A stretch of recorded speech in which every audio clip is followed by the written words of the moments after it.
recomienda a los asistentes que desactiven e inhabiliten la cámara de su dispositivo si no desean ser visualizados por el resto de participantes. Queda prohibida la captación y o grabación de la sesión, así como su reproducción o difusión en todo o en parte, sea cual sea el medio o dispositivo utilizado. Cualquier actuación indebida comportará una vulneración de la normativa vigente, pudiendo derivarse las posibles responsabilidades legales. Gracias, Carmina. Pues buenas tardes, damos comienzo a la sesión. Pues bueno, yo soy Magdalena Jiménez y un poco estaré encargada de dinamizar parte, ¿no?, del desarrollo de lo que es la sesión. Esta actividad se desarrolla en cooperación entre el Vicedecanato de Extensión Universitaria y Responsabilidad Social y el Departamento de Pedagogía, ambos pertenecientes a la Facultad de Ciencias de la Educación de la Universidad de Granada. Lo primero es disculpar en este caso a la profesora Marisa Hernández Ríos, responsable de este vicedecanato, porque aunque le hubiera gustado acompañarnos, ¿vale?, no le va a ser posible porque tiene otros compromisos a los que también es necesario atender. No obstante, sí que reitero el agradecimiento por su implicación en la colaboración, difusión y financiación de este ciclo de conferencias, de la que hoy sería la última sesión programada. Sí nos acompaña en este caso el profesor Jiménez Ríos, que a la misma vez también es el director del Departamento de Pedagogía, al que cedo la palabra. Buenas tardes, encantado de saludarnos. Bienvenida, Mara, al Departamento de Pedagogía y a la Facultad de Ciencias de la Educación. Y ojalá esto sea una especie de augurio, además, o de ensoñación del futuro, o no sé, ¿no? En cualquier caso, bienvenida hoy y gracias por estar aquí con este grupo que estamos deseosas de escucharte.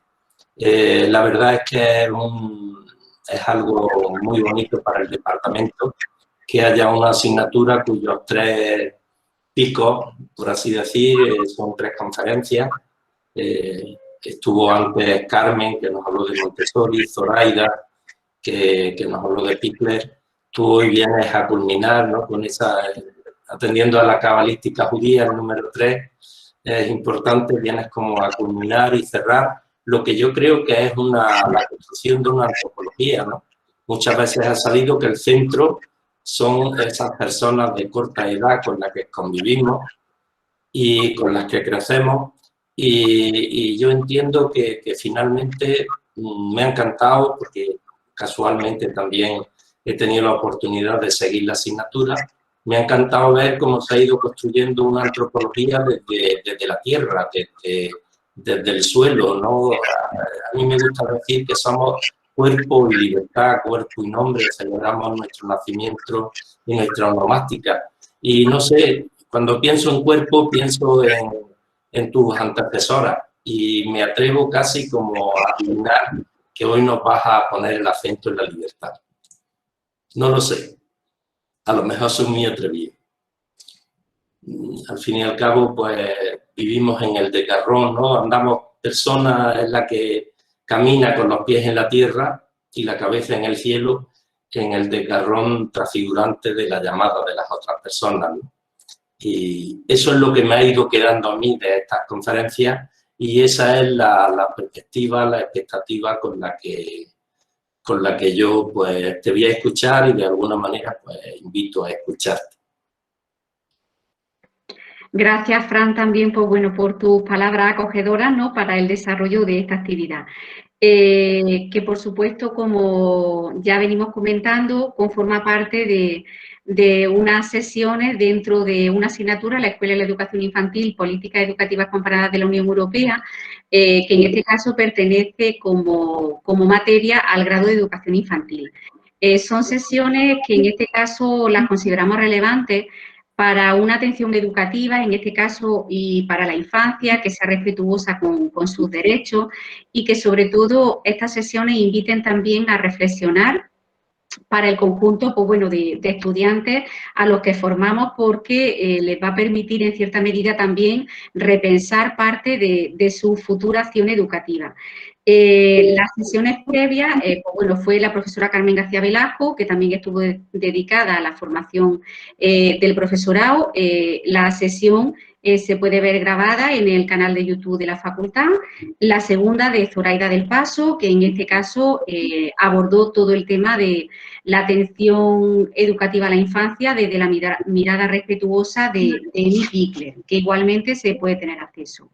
Y en el día de hoy contamos como ponente con Mara Martínez. Ella es graduada en Educación Infantil por la Universidad de Granada. Cursó esta asignatura hace ya, pues bueno, unos años, ¿no? Y también tiene el máster en Cultura de Paz también por la Universidad de Granada. Cuenta con experiencia Erasmus previa en Copenhague y en Oslo, y creo que, bueno, que esas experiencias de Erasmus también contribuyen, ¿no?, en el periodo de formación a conocer otras realidades que de alguna manera pueden mejorar o replantearse ese desempeño, ¿no?, y esa acción educativa para con la infancia. Por supuesto, ella también cuenta con formación complementaria en pedagogía activa, aunque me atrevo a decir, ¿no?, que su foco de especialización sobre todo está más enfocado en Reggio Emilia. Tiene experiencia profesional, ¿no?, en Escuela de Infancia y en IDI, tanto en Bolonia como en Parma, ¿no? Y bueno, actualmente también tiene otros proyectos que ella ahora quizá expondrá, ¿no?, que le vinculan mucho más al objetivo, ¿no?, y a la finalidad del título de su conferencia. Por tanto, la sesión está centrada en ofrecer una perspectiva práctica sobre el enfoque pedagógico, ¿no?, y educativo de Reggio Emilia, considerando que esta filosofía educativa supone de alguna manera un especial punto de inflexión, diría, en muchas ocasiones para la formación docente y para la práctica profesional. Y espero que de alguna manera aprovechéis, ¿no?, esta experiencia de esta tarde para, pues bueno, para aprender, para preguntar, ¿no?, y para compartir otras visiones, otros planteamientos diferentes del trabajo con la infancia. Por tanto, Mara, te cedo la palabra. En este sentido, sí que, como vamos a tener tiempo, un poco dejar en la primera parte que ella pueda hacer su presentación y luego, en un segundo momento, generar espacio para preguntas, reflexiones, ¿no?, al respecto, para que, bueno, no pueda ser como un poco más dinámico el proceso. Y luego, para las personas que estáis haciendo el seguimiento desde el canal de YouTube, pues Luis también va a estar un poco pendiente por si hay alguna reflexión, algún planteamiento o algo que nos pueda hacer alguna especie de síntesis al final para esa reflexión y el debate. Por tanto, Mara, te cedo la palabra. Muchas gracias por tenerte. Bueno, buenas tardes a todos desde Italia. Buenos días a Latinoamérica, que allí creo que es por la mañana. Muchísimas gracias por la invitación, tanto a ti, Magdalena, como al departamento y a la universidad, que, como tú bien has dicho, fue justamente donde yo estudié, en Granada. Le agradezco también al profesor, a Francisco Jiménez Ríos, las palabras que ha dicho, que ha comentado anteriormente. Y nada, no, yo siempre parto desde la humildad, entonces no creo ser una experta en nada, y mucho menos en Reggio. Simplemente, bueno, por mis experiencias creo que lo conozco bastante bien, o al menos mejor que otras personas, pero vamos poco a poco, creo que todavía queda mucho por aprender y nada, solo quiero compartir mi experiencia y mi visión. Y nada, si queréis procedo a compartir la presentación. Bueno, la charla se titula El enfoque de Reggio Emilia desde una perspectiva profesional, porque bueno, al final es lo que, como comentaba antes, os voy a compartir mi experiencia y mi visión. Respecto a lo que decía Magdalena de otros proyectos. Nada, hace poco, de hecho la semana pasada, comencé a colaborar con la Fundación Reggio Children, que es la encargada de difundir el enfoque tanto aquí en Italia como a nivel internacional. En concreto me han asignado el proyecto de Remida, que es un centro de reciclaje creativo y bueno, como podéis imaginar estoy muy contenta de esta oportunidad. Y nada, luego hablaré un poquito sobre Remida, porque no sé si todos lo conoceréis o habrá gente que sí, habrá gente que no. Luego os explico. Y nada, comenzamos. Una cosa que me gustaría hacer y que me gusta hacer de hecho, antes de empezar, es aclarar que Reggio no es un método ni una metodología, es un enfoque o una filosofía. Y bueno, hay gente que piensa que no es lo mismo, o sea, que es lo mismo, que da igual, que al final es solo una palabra. Yo creo que no. Hay un matiz importante entre enfoque y metodología. Hay una diferencia importante y creo que es importante tenerlo claro, eh, porque cuando entendemos esto, cuando entendemos que Reggio es un enfoque, se entienden también otros muchos aspectos. Entonces, es importante.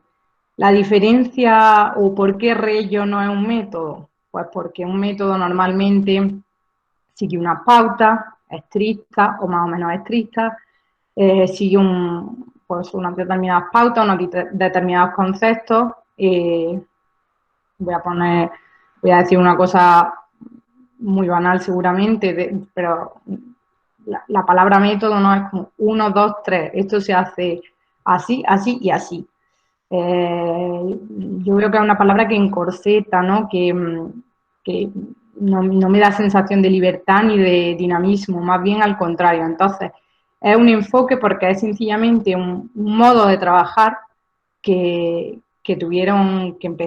tienen las escuelas de Reggio Emilia, que empezaron a trabajar en los años 60, después de la Segunda Guerra Mundial, y es la forma de trabajar que tienen estas escuelas. Pero al final es eso, una filosofía, un enfoque, una manera de trabajar, como puede haber tantas otras. Obviamente reconocida, porque funciona, porque tiene muchas ventajas, muchos beneficios, pero al final es eso, no un método, y eso, por ejemplo, es una diferencia con Montessori. Al final, escuelas inspiradas en Reggio puede haber en todo el mundo y de hecho la hay. Entonces, eso sería la principal diferencia entre por qué Reggio sí es un enfoque y no es una metodología. La experiencia, ¿no? O el modo de trabajar de Reggio no se puede replicar en otros sitios, no se puede imitar, por así decirlo, porque Reggio tiene unas características como ciudad, tiene unos determinados habitantes, está en un determinado sitio y una escuela que esté en España y siga Reggio seguramente será distinta y no será 100, y no puedes decir soy 100% Reggio porque es distinta. Igual que la escuela donde yo trabajé, que está en Bolonia, aun estando cerca de Reggio Emilia, sigue casi al 100% o al 100% los fundamentos, pero será distinta a la de Reggio Emilia porque cambia la ciudad. Por eso es un enfoque. Espero que se haya quedado claro, y espero haberme explicado bien. Pero de verdad que es una cosa importante, parece algo insignificante y no lo es. Os quería comentar también que, como he dicho, este enfoque surgió en los años 60, después de en los años 60, sí, lo he dicho mal antes, después de la Segunda Guerra Mundial, o sea, a partir de 1945. Lo que pasa es que en los años 60 sí que empezaron a moverse más, hubo más escuelas, y en los años 70 también.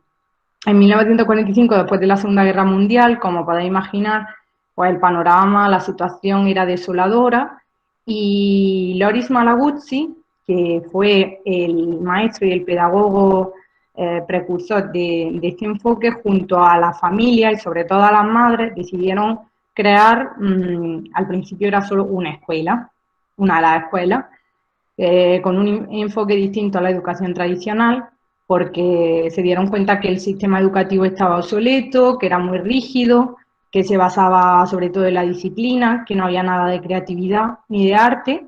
Entonces, Malaguzzi con esta familia, sobre todo estas madres, comenzaron a pues, construir las escuelas.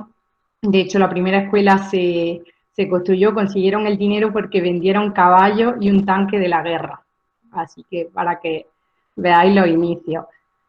Eso para comentar un poco el contexto y Loris Malaguzzi, que obviamente es una figura fundamental dentro de Reggio.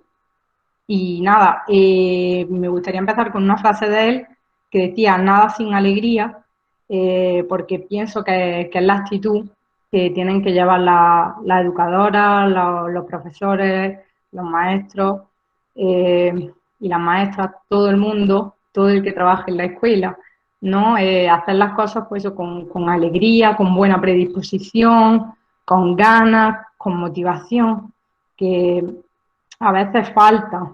Hay situaciones complicadas, hay días difíciles, pero pues intentar llevar una actitud alegre. Y por último, de esta diapositiva, comentaros, como veis abajo a la izquierda,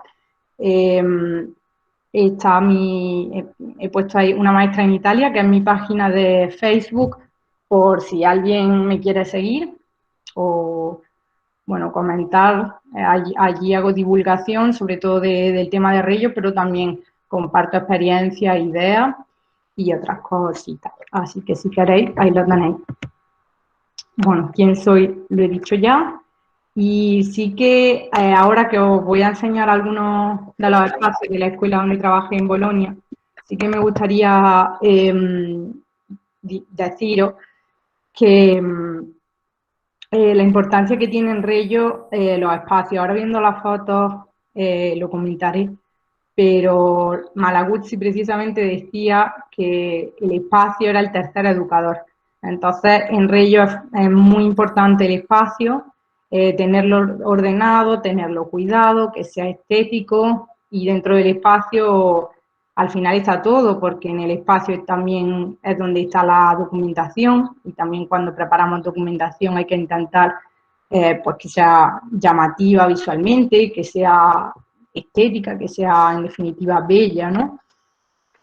Entonces, quería subrayar ese principio de la importancia del espacio.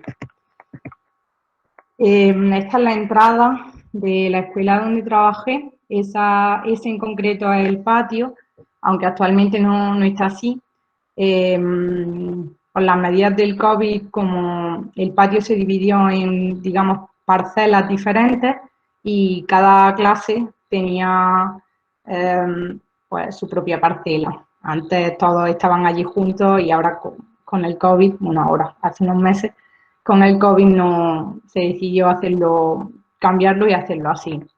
A la derecha, aunque aquí en la foto no se ve, hay un huerto con varias bandejas con fruta, hortalizas, hierba aromática, y es un espacio que en la clase donde yo estaba personalmente lo usábamos bastante porque justo nuestra clase es la de la esquina derecha, la última que se ve, y era la de 3-4 años y el ventanal daba al huerto, entonces lo veían, íbamos muy a menudo, se hacían muchas propuestas allí, así que es un espacio fundamental, sobre todo en esta época de pandemia. Estar al aire libre al final era y es necesario y fundamental. Por otro lado, esta es la entrada, aunque con el COVID cambió y no era esta, pero bueno, en situaciones normales esta es la entrada, que no se llama entrada, ¿no? En Reggio no solo se llama entrada, se llama piazza. En esa escuela era la entrada era la piazza, la plaza, porque en las escuelas regianas hay un lugar, en este caso es la como digo, en la entrada, pero en otra escuela puede ser otro lugar diferente. Normalmente es un lugar de encuentro, los niños entre ellos, se encuentran la familia y los niños.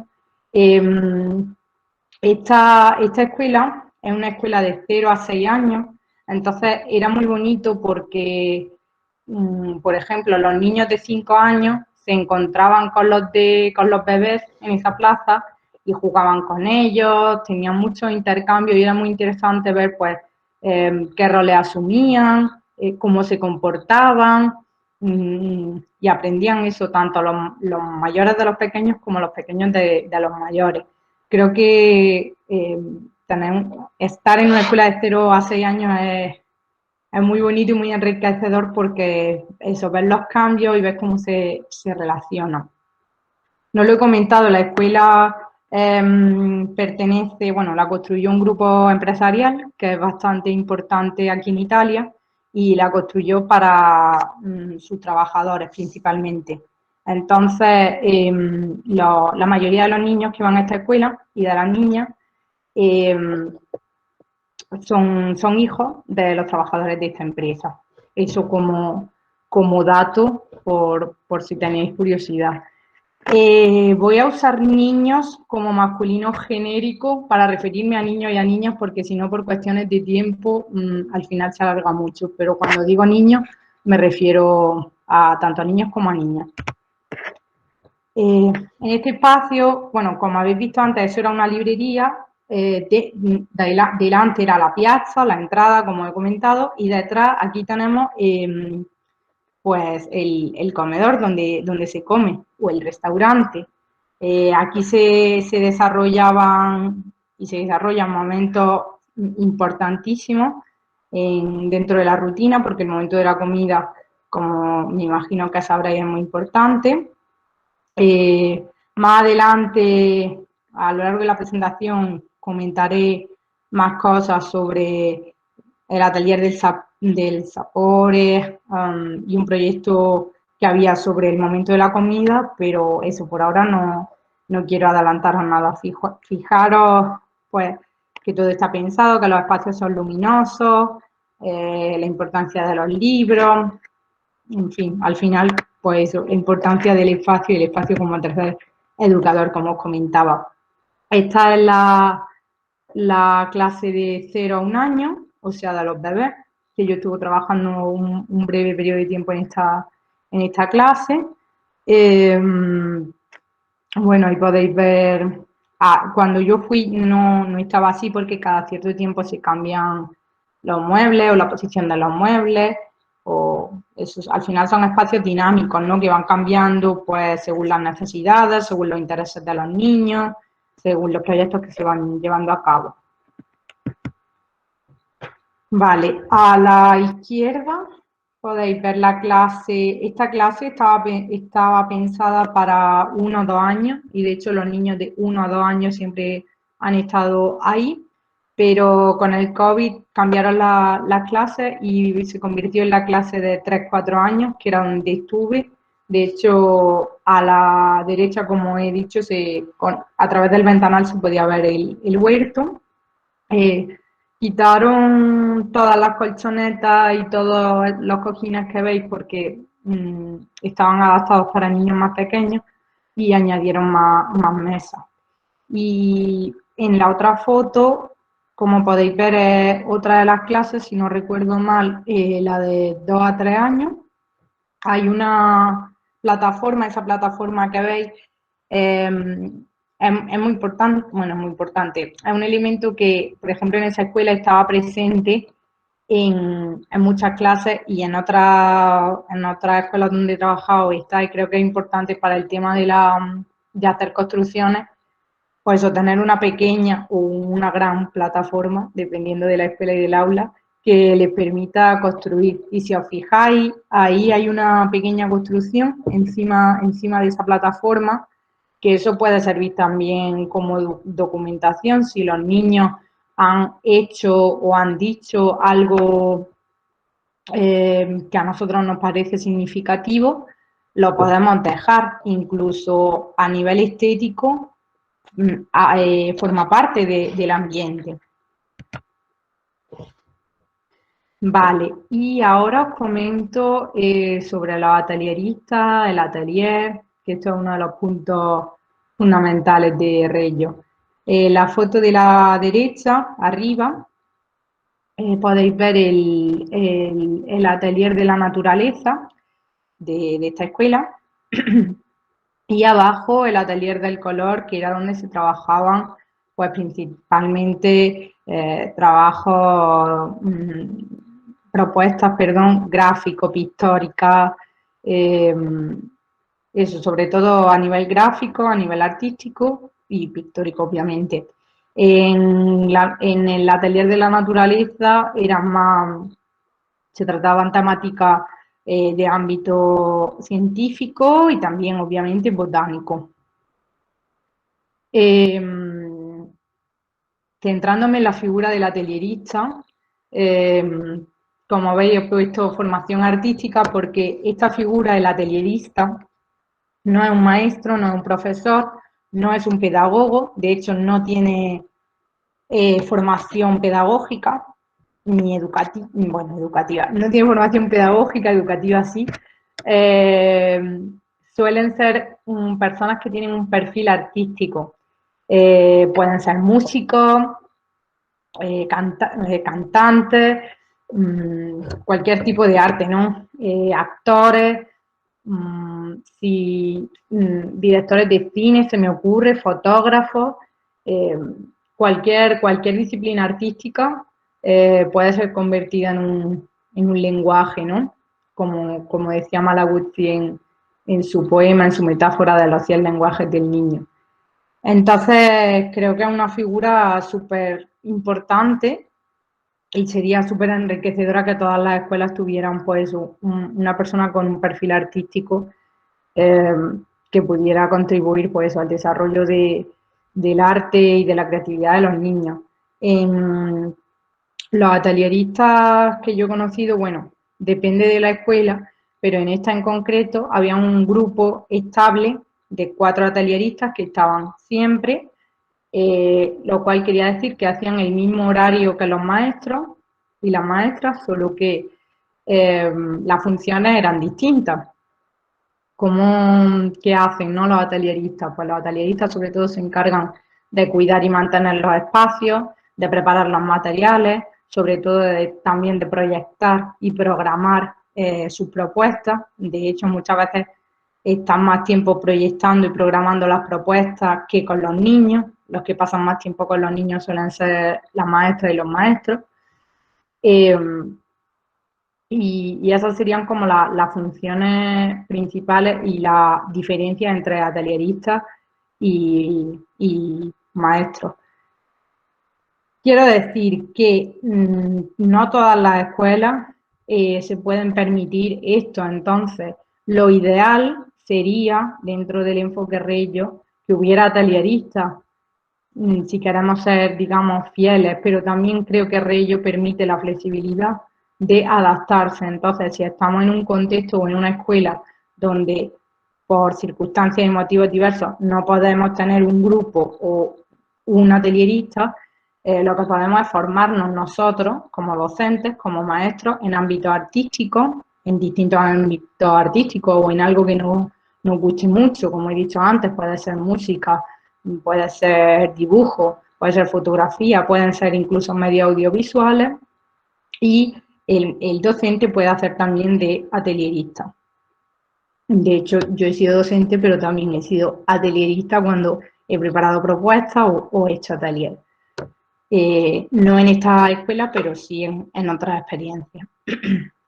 Y hablando del atelier, ¿no? Del atelier como espacio, ¿cómo se configuran los ateliers? Pues los ateliers pueden ser fijos o efímeros. Fijo me refiero a cuando un atelier tiene un espacio en concreto, un espacio fijo, como por ejemplo los que veis en la foto, este de la naturaleza o el del color.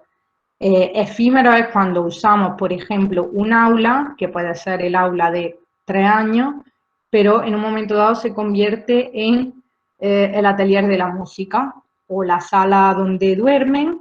En un momento dado se puede convertir en el atelier de la palabra.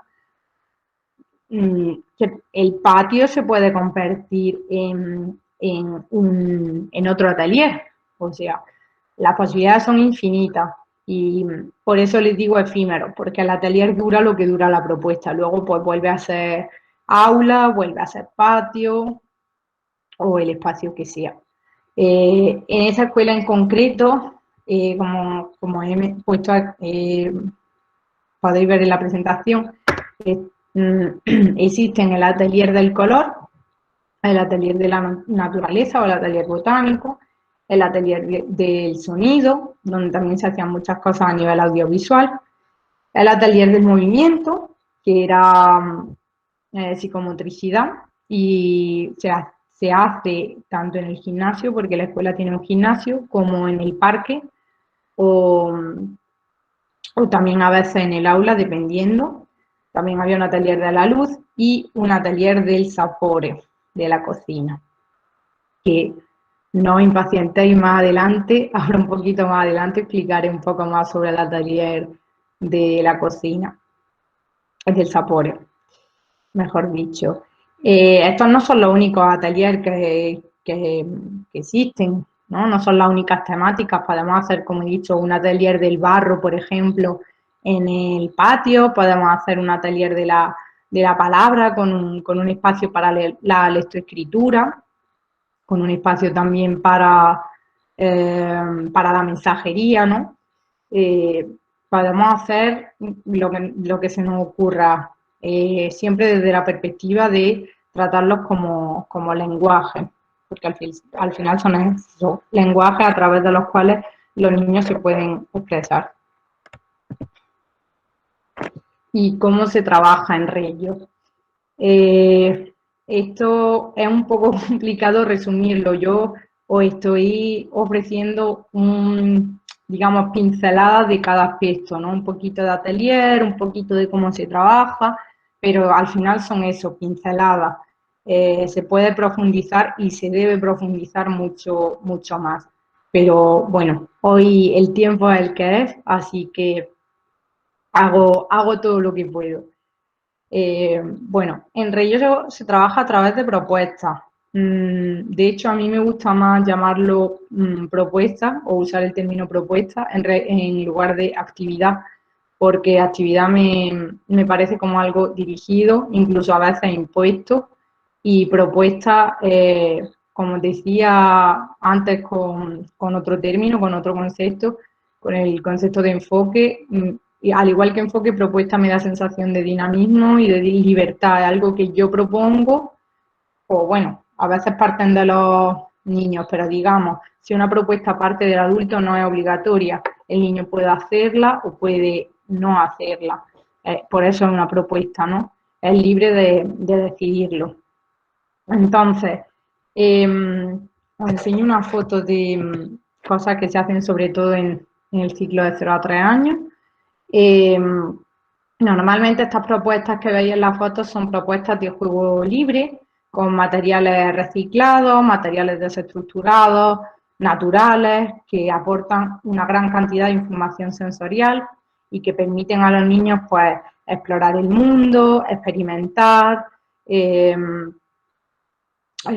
jugar obviamente, transformar, que al final en la etapa de 0 a 3 años creo que es eso lo que necesitan, ¿no? Como conocer el mundo y explorarlo y explorar sus posibilidades. Quiero comentar solo, para que luego no haya problemas, las dos fotos de abajo y la que veis arriba a la derecha son de Laura Estremera, que de hecho la he mencionado, es otra profesional de educación infantil que os recomiendo. Y la que tenéis arriba, la foto que tenéis arriba a la izquierda, que veis la propuesta con todos los tipos, con diferentes tipos de papel, la hice hace como unos 2 meses. En este caso fue para niños de 3 a 6 años, así que en realidad depende, puede haber propuestas de este tipo tanto para 0 a 3 como para 3 a 6. Es importante no intervenir demasiado, vamos, lo mínimo imprescindible, dejar que exploren.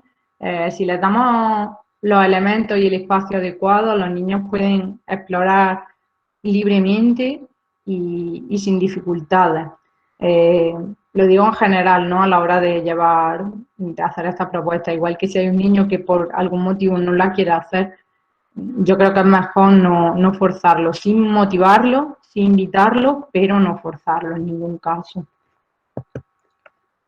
Me ha venido a la cabeza, de hecho vuelvo, que a veces me dicen, me han preguntado cuánto duran las propuestas, ¿no? Cuando se hace un atelier, ¿cuánto dura? Respecto a la duración, depende muchísimo de la edad, porque no es lo mismo hacer una propuesta a bebés de 8 meses que a niños de 3 años.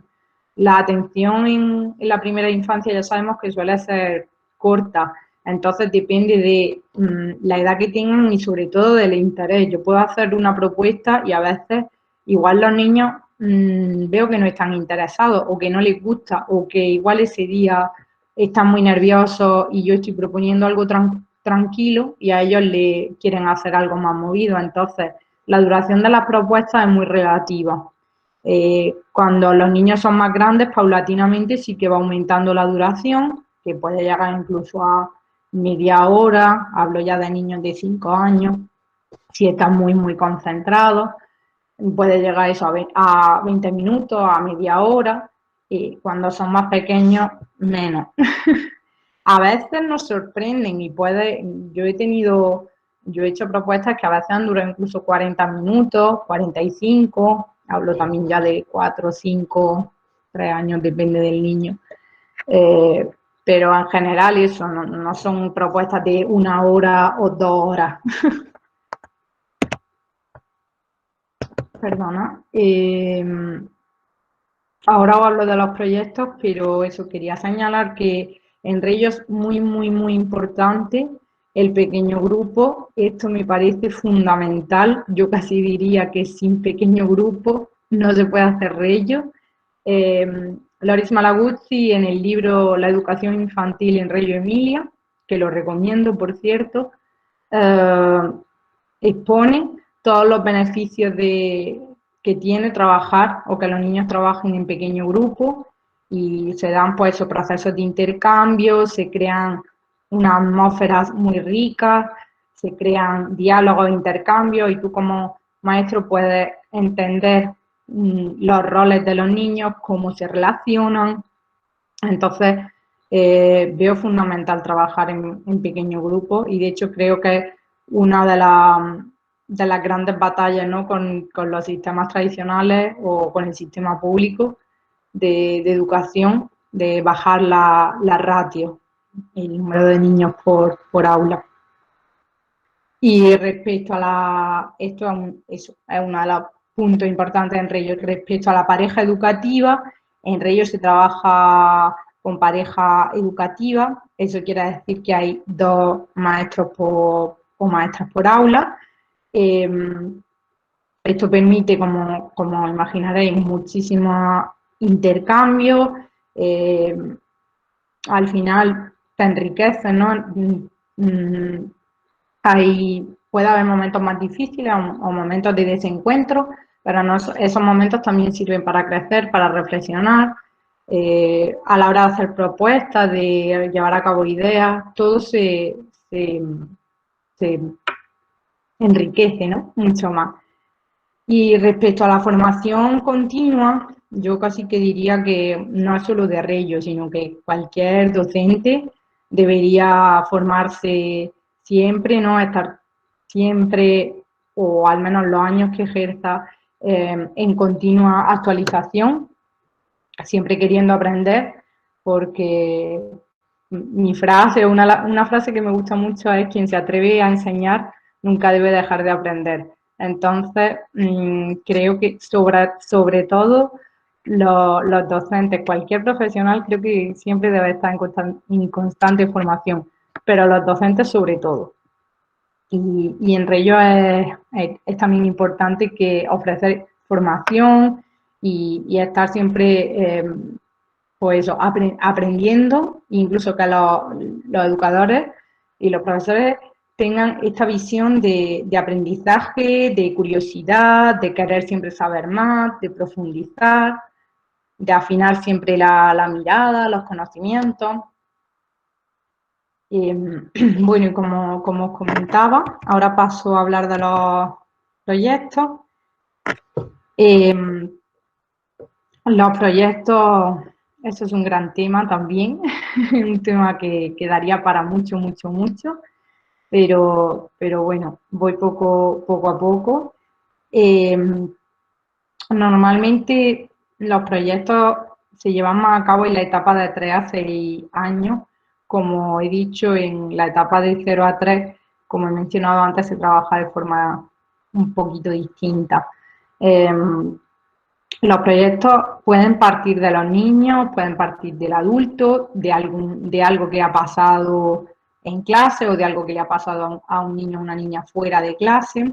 Ahora os comentaré de algunos proyectos de las escuelas donde he trabajado, para que os hagáis una idea. Normalmente para los proyectos, para empezar, es muy importante observar y escuchar, poner en común los conocimientos previos que tienen los alumnos sobre el tema, observar tanto qué dicen como lo que hacen, incluso a veces observándolos puedes observar un interés y de ese interés puede surgir un proyecto y, digamos, buscar como una motivación que encienda la llama, ¿no? Que sería el proyecto. Y cuando hemos hecho esto de observar y escuchar, podemos pasar a registrar, a preguntarle, a hacer como una investigación del tema o de las cosas que nos gustan, o por las que están interesados. Podemos describir, interpretar, reflexionar, proyectar. Y finalmente llegamos a un resultado, ¿no? Un resultado puede ser, pues el fin de un proyecto puede ser desde la creación de una película a la realización de un concierto. Son cosas que yo he visto, o sea, que no es nada imposible, se puede hacer. Sobre todo en los proyectos, es muy importante a lo largo de los proyectos tener en cuenta esto que pongo aquí abajo de los diálogos, las ideas, todos los diálogos, las ideas, las teorías y las hipótesis que surgen de los niños, que se hacen que muchas de ellas se hacen a través de las preguntas. De hecho, en Reyo, tanto los maestros como los atelieristas, yo digo que son expertos en hacer preguntas, que es todo un arte. Parece también una cosa muy, muy banal o igual incluso sencilla y no lo es. Pero bueno, no me voy a extender más con el tema de cómo hacer preguntas porque eso sería muy interesante, pero daría seguramente para otra charla. Pero es muy importante eso, preguntar, observar y a raíz de todo eso van surgiendo estos diálogos y estas ideas. Algunos proyectos que yo he vivido que os puedo comentar. Uno, bueno, en español la traducción sería poner la mesa. En italiano suena un poco más bonito porque tienen un verbo para poner la mesa, pero bueno. Y es que, como te decía, la estética y el gusto por lo bello es muy importante en Reyo. Entonces, a la hora de poner la mesa, ellos cada día decoran, por así decirlo, pues eso, la mesa, para transformarla y para hacerla más bonitos para los amigos. Entonces, un grupo de niños pues decide hoy cómo queremos decorar la mesa. Puede ser con flores, puede ser con juguetes, con juguetes, con bloques de construcción. No imaginéis juguetes ahí encima de la mesa, pero pueden ser con figuras, con papeles, con luces, con lo que a ellos se le ocurra o igual lo que al adulto se le ocurra y proponga. Yo alguna vez que lo he hecho, lo que he usado sobre todo son elementos naturales. Si había huerto, he aprovechado y he ido al huerto y he hablado pues del huerto, de qué hay en el huerto, que podemos coger. Y al final es eso, dar a este momento, que al final es un momento de convivencia, ¿no? El momento de la comida, pues la importancia que se merece y también ser amables con los demás, decir eso, pues he preparado esto para los amigos, incluso a veces si es el cumpleaños de alguien se pueden hacer tarjetitas, ¿no? De feliz cumpleaños o un dibujo si todavía no saben escribir. Eso seguro que al niño que cumple años le hace mucha ilusión. Como os decía antes, el tema de la comida y del sabor, del gusto y de la alimentación es muy importante en Reyes. Ahora seguiré, os cuento otros proyectos y ahora en un rato sigo con el tema de poner la mesa. Cuando veo aquí máquina de galletas fue, no sé siquiera si llamarlo proyecto, pero por poner un ejemplo, fue una cosa que pasó en una de las escuelas, que un niño, una mañana estábamos haciendo una asamblea y dijo, estaban desayunando y estaban desayunando galletas. Entonces él preguntó, oye, ¿y cómo se hacen las galletas? Y claro, fue como, ¿cómo se hacen las galletas? Es verdad. Aprovechar también las preguntas, tanto hacérselas como aprovechar lo que ellos nos dicen. ¡Ay, qué buena pregunta! Fuimos a buscar al ordenador información, vieron, esto hablo de niños de 5 años, vieron vídeos de cómo se hacían las galletas en YouTube y después de visualizarlo, algunos niños, porque hubo algunos que no les interesaba, hicieron otras cosas, y a los niños que estaban más interesados, algunos construyeron con piezas de construcción pequeñitas, con los Legos pequeñitos, construyeron la fábrica y le pusieron billetitos, notitas de qué era cada cosa. Luego te lo explicaban, esto es la cinta, esto es la entrada, esta es la máquina, y la construyeron entre 3 niños y luego hubo otros que lo dibujaron. Y ahí se quedó un mes, ni una semana, ni nada, pero fue eso, una pequeña investigación, una pequeña búsqueda que hicieron los niños sobre un tema que les interesaba. Respecto a un árbol en el atelier, fue otro proyecto, otra propuesta que se hizo, que era dibujar o retratar a un árbol. Y la verdad que también fue muy, muy bonita. Esto permite también a los niños fijarse en los detalles, concentrarse.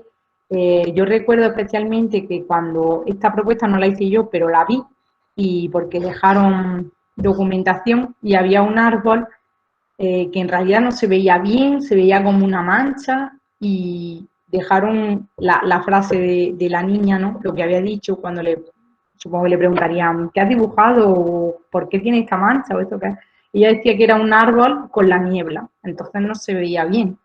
Y me parece eso, que los niños tienen un imaginario fantástico, porque en realidad esa niña estaba viendo un árbol normal y corriente. A mí, igual como adulta, no se me ocurre dibujar un árbol con niebla, o eso, no dibujar el árbol, dibujar una mancha y decir, sí, el árbol está, pero es que tiene niebla, entonces no se ve. Entonces me parece que la creatividad es de verdad, que tienen, es de verdad fantástica. Otro de los proyectos fue retratos, bueno, hicieron retratos en el espejo, lo he llamado yo, esto lo hicieron con una de las atelieristas. Los retratos en el espejo, pues nada, el atelierista cogía a 2 niños, esto siempre con niños de 5 años, y les pedía que se miraran al espejo y se retrataran. Y fue también muy, muy interesante y muy enriquecedor ver pues, cómo se dibujaban, qué hacían. Fue muy, muy, muy, muy interesante. Respecto al dibujo, hay una cosa que se hace en Reggio. Bueno, sí, en Reggio, yo lo he visto en Reggio al menos, no sé si se hace en otros sitios, que en italiano se llama copia d'albero, en español se podría traducir como copia del original, aunque la palabra copia suena un poco mal, pero bueno, copia del original o copia del real, no lo sé. Y lo que se hace es, por ejemplo, a una rodaja de naranja o a un árbol, una flor, le pide al niño que se concentre, que esté tranquilo y la observe bien. Y ellos hacen, pues, prueban a dibujar esa rodaja o ese árbol o esa flor o lo que sea. Si les da, obviamente se le da la gama cromática de colores que corresponde, es decir, si quieres pintar un árbol que es verde, no le puedes dar todos los colores, le das pues igual los matices del verde y le das varios matices de verde y un poco de marrón, si el árbol digamos que es marrón y verde, y así y hacen sus propias interpretaciones del árbol. Y la verdad que es bonito y creo que también es una forma de trabajar la observación y la concentración, ¿no? Porque sobre todo es fijarte en qué forma tiene, y cómo está hecho, y qué colores ves. Y que el verde no hay solo un verde, igual hay distintos tipos de verde, ¿no? Dentro de ese dentro de ese árbol. Y bueno, por último, con el tema de los proyectos, en una de las escuelas donde trabajé había justo al lado de la escuela un museo, entonces, claro, era una fuente increíble de recursos y de inspiración, sobre todo para los niños más grandes, porque claro, con niños de 0,3 o igual de 0,2 es un poco más complicado salir fuera, pero para los niños más grandes ir al museo era muy interesante. En este caso la exposición iba sobre cómo habían cambiado los paisajes, diferentes paisajes que antes eran naturales y luego por la contaminación y por el hombre, cómo habían ido transformándose. Y fue muy interesante pues debatir y hablar sobre el tema, por ejemplo, del cambio climático, que ahora mismo está tan presente, y obviamente el tema artístico. Al final, como os digo, el arte está muy presente en Reyo, yo diría omnipresente.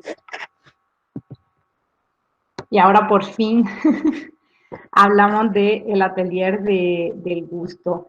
En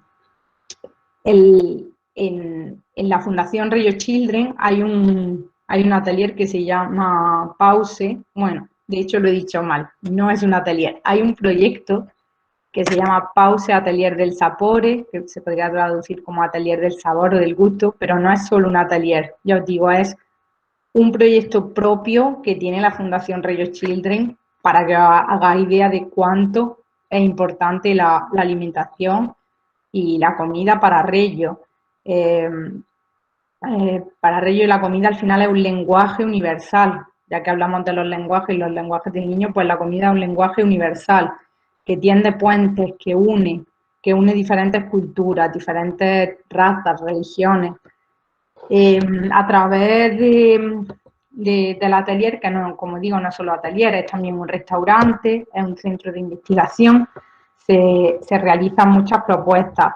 Una de ellas, por ejemplo, se llama, traducido al español, sería Cocina de Barrio, y es que creo que unas 2 o 3 veces al mes en la ciudad de Reyo se reúnen, bien sea en espacios públicos o que ceden, digamos, la empresa o incluso el ayuntamiento, o bien sea en escuelas. Normalmente se hace en fin de semana este evento y se reúnen la familia, los niños, abuelos, tíos, todo el que quiera, también atelieristas y maestros, para cocinar y comer juntos. Entonces esto lo promueve la fundación y, como os digo, para ellos la comida y la alimentación es un eje central. No solo comer, sino pues eso, descubrir, experimentar. En el caso de la foto, es una propuesta que realicé hace también unos 2 meses, con distintas frutas y verduras. Al principio quiero decir, en la parte de arriba podéis ver la pieza de fruta o la verdura entera, y luego están como cortadas a mitad, o sea, se ve un trozo, luego se ven trozos más pequeñitos, y lo de abajo, lo último de abajo es la piel. Los niños, en este caso, tenían de entre 3 y 6 años, y alucinaríais, no puedo enseñar fotos por temas de privacidad, pero se desarrollaron muchísimas cosas, observaron, olieron, tocaron, obviamente manipularon, chuparon, comieron, pelaron, espachurraron, hicieron muchísimas acciones. Por ejemplo, la acción de pelar para el tema de la motricidad creo que es muy importante. No me gusta trabajar a través de fichas y creo que para el tema de la motricidad y la futura lectoescritura hay muchas formas más creativas de trabajar y más, incluso más enriquecedoras que ponerle a hacer una ficha a un niño. Creo que igual pelar una mandarina o la fruta que sea es mucho más enriquecedor que sentarlo a hacer una ficha. Pero bueno, perdón que me desvío un poco del tema. Hasta aquí el atelier del gusto y os lo he resumido muchísimo, pero ya os digo, como os decía, un punto fundamental y un eje muy importante en la fundación, hasta el punto de que tienen un proyecto propio solo dedicado a la investigación y a dar valor al final a la comida. Vale. En esta diapositiva, abajo he puesto materiales. En realidad, en Reggio no hay unos materiales concretos. Otra diferencia con Montessori, por ejemplo. No podemos decir, pues eso, hay materiales Reggio como Montessori, ¿no? Son esto y esto. Simplemente se usan recursos, en las escuelas de Reggio Emilia se usan recursos, pero como he dicho, es el modo de trabajar de esas escuelas. Si en otra parte del mundo no hay esos recursos, se pueden usar otros sin ningún tipo de problema. Yo aquí he mencionado algunos para eso, para dar pistas, pero no quiero decir que si, por ejemplo, si no utilizan mesa de luz, no se puede hacer Reggio. Pues no, igual por distintas circunstancias no se puede tener mesa de luz, pero se pueden tener materiales reciclables, que son bastante fáciles de conseguir. Pues se pueden hacer muchísimas propuestas con materiales reciclables, aunque no tengamos la mesa de luz, por poner un ejemplo. Hablaré ahora dentro de poquísimo sobre Remida y sobre los materiales reciclables, pero sí a un punto fundamental dentro de Reggio.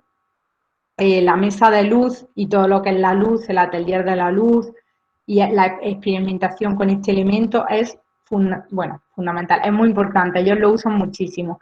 Usan tanto la mesa de luz como el retroproyector, que se ve una cosa un poco antigua, pero en realidad se le puede sacar muchísimo partido. Y como decía, se considera la luz como un lenguaje más, un lenguaje a través del cual los niños se pueden expresar. Ahora paso a explicaros Remida. Como decía antes, como os comentaba, este es el proyecto al cual me han asignado. En este caso las fotos son de Remida de Reggio Emilia. Hay otro Remida en Bolonia, bueno, hay por toda Italia en realidad, otro en Génova, otro en Nápoles, y el centro, en España hay otro, pero no es Remida, digamos, no está en la red de Remida, en Madrid, que se llama Kiklos, y está con K, las dos Kiklos. Está promovido por la Asociación de Escuelas Infantiles Municipales, la Asociación REIN de Madrid. No lo conozco, pero bueno, lo he visto en redes sociales y sé que hacen propuestas, así que me parece interesante. Centrándonos en este que tenemos aquí, en el de Reggio, bueno, como veis, Remida es un centro de reciclaje creativo. Es un centro donde se almacenan y se distribuyen distintos tipos de materiales reciclados que las empresas y distintas empresas e industrias y negocios llevan al centro. Puedes encontrar de todo, desde materiales plásticos, madera, cartón, telas. En esta foto de aquí abajo se ven las telas. Entonces, la idea es que las escuelas o también asociaciones pagan una cuota anual que es bastante asequible y pueden ir todas las veces que quieran durante el año a recoger el material que le haga falta. Entonces, al final eso, darle un valor ético, promover la sostenibilidad y el medio ambiente, ¿no? Al final, Remida lo que hace es darle un segundo uso o incluso muchos más usos a un material que de otra forma acabaría en la basura. Este proyecto tenemos que decir que está patrocinado o está sostenido por el Ayuntamiento de Reggio Emilia. Creo que si alguien quiere hacer un proyecto de este tipo, la participación de las instituciones es muy importante, no sé si fundamental, pero importante.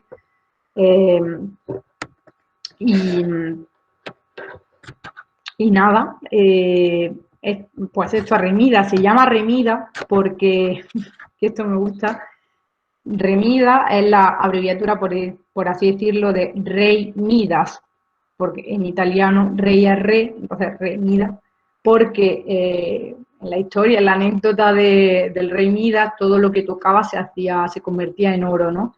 Entonces, cogiendo un poco tomando un poco esta metáfora del rey Midas, lo que ellos quieren es eso, que todo lo que llegue a Remida al final se transforme en oro entre comillas, entendiendo como oro, pues lo que he dicho antes, darle una segunda vida, una segunda oportunidad, y promoviendo los valores de sostenibilidad y de ética.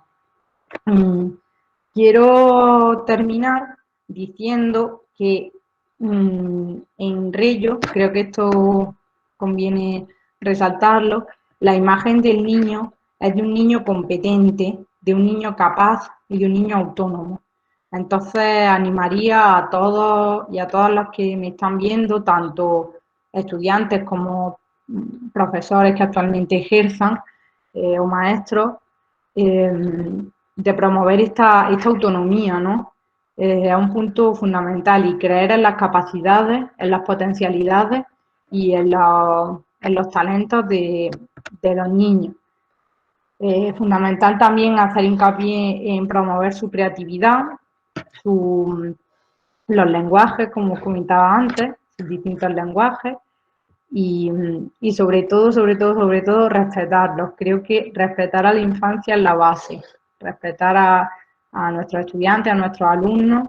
El respeto es la base, yo creo, de luego a una educación y a enseñar y a aprender, pero la base es el respeto. Por último, os comento un poquito sobre documentación, como digo, poquito porque son pinceladas. La documentación es dejar constancia, como decía Alfredo Oyuelo, estética o narrada de algo que se ha vivido, de una propuesta, de un trabajo que se ha hecho en clase. Alfredo Oyuelo, para quien no lo conozca, es un profesor universitario de España. Él ha escrito muchos libros, si no recuerdo mal, pertenece a la Universidad de Navarra, espero no equivocarme. Él ha escrito diversos libros, de hecho su tesis doctoral la hizo hace muchos años sobre Loris Malaguzzi, luego ha escrito artículos y, como decía, muchos libros sobre Reggio y sobre las escuelas, así que si no lo conocéis os lo recomiendo. Y la documentación sirve, desde mi punto de vista, tanto para los maestros como para la familia y los niños. Para las familias, porque al final entienden o pueden entender mejor lo que sucede en clase, y los niños también entienden que sus padres están involucrados y que conocen, que saben qué se hace en clase. Esto al final es positivo para todos, y como también para los docentes, para reflexionar sobre su propia práctica, sobre a dónde queremos ir, dónde estamos, incluso para proponer nuevos ambientes, nuevas propuestas. En estas dos fotos podéis ver distintas documentaciones que he hecho, bueno, que hemos hecho, porque no las he hecho yo sola, somos un equipo, o éramos un equipo. En la foto de la izquierda de los limones, como podéis ver, las documentaciones no son solo escritas. Aquí podemos dejar constancia, como decía Oyuelo, pues usando el propio elemento, el limón, fotos tanto de la actividad como de los limones, estos muestrarios con la gama cromática son muy importantes, Estas son copias de albero que os decía al principio, hace unos minutos, ¿no? Hablaba de copia de albero. Esto hicieron una copia de una rodaja de limón. No se ve bien aquí, es una pena, pero esta fue increíble. La hizo una niña y me encantó. Fue súper, súper detallada. Dibujó hasta los huesitos de la rodaja de limón. Y estos lo hicieron los más pequeños, los del nido. También se pueden añadir fotos. Aquí no salen, pero... Ah, sí, sí sale. Aquí, perdón, no me he dado cuenta. Esto es un expositor, no sé si se ve bien, pero estos expositores para las fotos se usan muchísimo y son muy, muy estéticos y muy visuales. Esta otra documentación fue sobre el tema de los pájaros, que lo trabajamos durante una semana. Estas tarjetas eran de un juego y las usamos pues, para aprender los diferentes tipos de pájaros. Hicimos también un atelier sobre el sonido de los pájaros. Aquí se cuenta un poco qué hicimos y luego aquí se añaden, por ejemplo, las frases que han dicho los niños sobre los pájaros. Y aquí unas plumas colocamos de una actividad que hicimos también con los niños y obviamente fotos. Y estos son los nidos que hicieron con arcilla y elementos naturales. Está escrito en inglés, pone Old Nest, porque la escuela era bilingüe. Es bilingüe y sigue esto es otra escuela. Bueno, ya estaréis un poco perdidos de las escuelas, pero bueno, otra de las escuelas, en este caso era bilingüe, y tenía un proyecto en italiano y en inglés. Entonces, muchas cosas se escribían en inglés. Y luego está la documentación, digamos, de cuaderno, de escribir, pues frases, lo que ha pasado, diálogos. De eso no tengo fotos, pero existe. Respecto a esta frase, lo que no se ve no existe, eso lo decía Malaguzzi para defender la necesidad de la documentación, ¿no? Al final, si no documentamos nuestro trabajo, no debería ser así, pero parece que no hacemos nada. ¿O qué se hace en la escuela? Si queremos abrir las puertas, si queremos demostrar que en la escuela se hacen cosas y que esas cosas son importantes y que los niños aprenden, la documentación es una buena herramienta. Os enseño por último este proyecto / documentación que fue sobre la exploración del papel. Se hizo tanto como, bueno, usamos distintas herramientas para explorarlo, desde chinchetas, punzones, sprays con agua, tenedores, y esto fue en febrero, y algunas cosas más, y luego lo expusimos fuera, eso también os lo iba a decir, exponer, o si queremos exponer, no tiene por qué ser siempre dentro del aula o en la entrada, esto fue por fuera, hay una especie de pasillo, y luego entran, y fue allí. De hecho, aquí veis la bici. Esto es otro de los expositores que comentaba. Aquí en este caso añadimos una frase que decía, aquí puedes ver la luz, que lo dijo un niño, ¿no? Estaba probando, hizo agujeritos en el papel y luego la puso en la mesa de luz y dijo, ay, mira, aquí se ve la luz. Y luego, por último, en esta foto me gusta mucho porque el cartón así todo arrugado, el niño decía que era un mar enorme y que él había construido muchos faros. Y en el otro, este de aquí, que está a la izquierda, otro niño dijo que era un pájaro. Si os fijáis un poco la forma de la ala, yo la veo, no sé si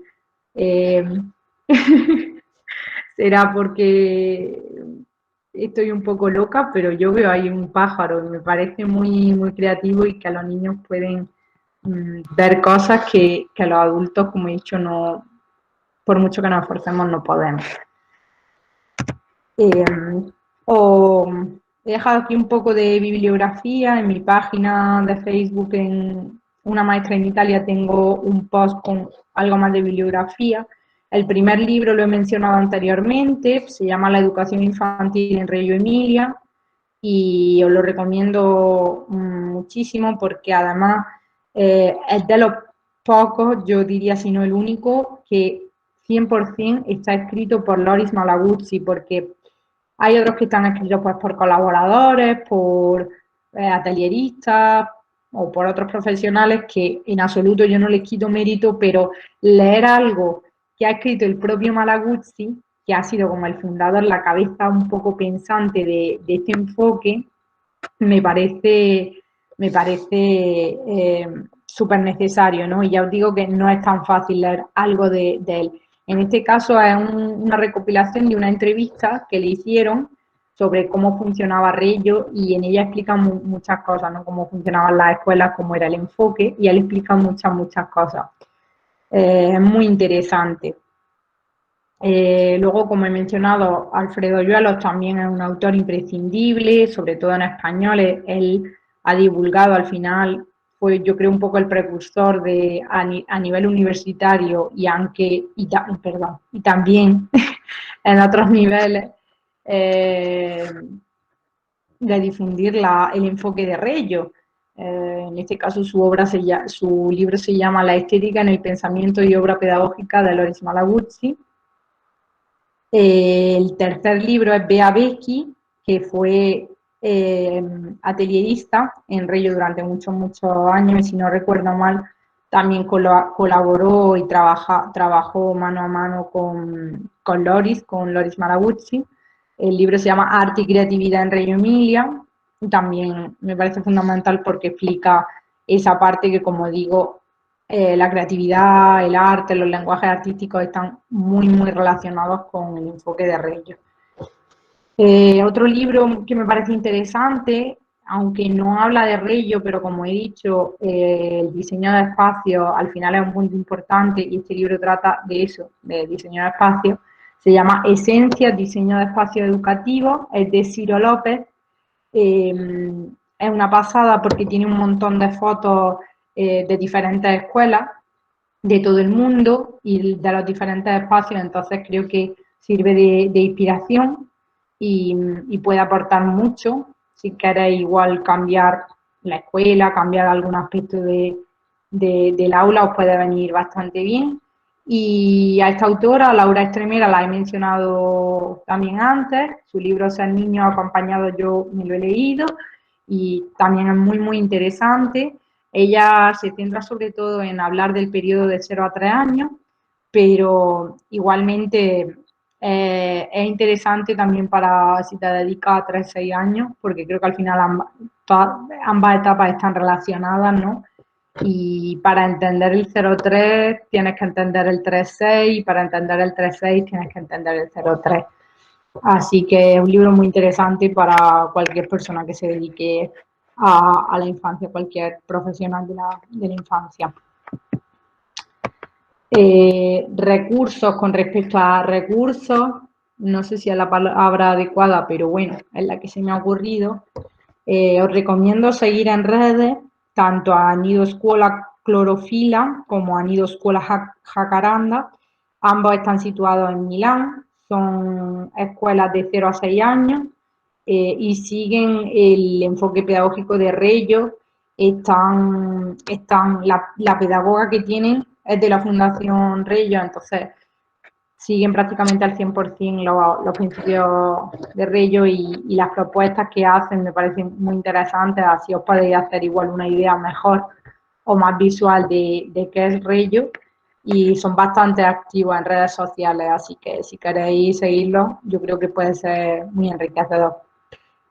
Como no podía ser de otra manera, os recomiendo también la web de Reggio Children y de la Fundación Loris Malaguzzi.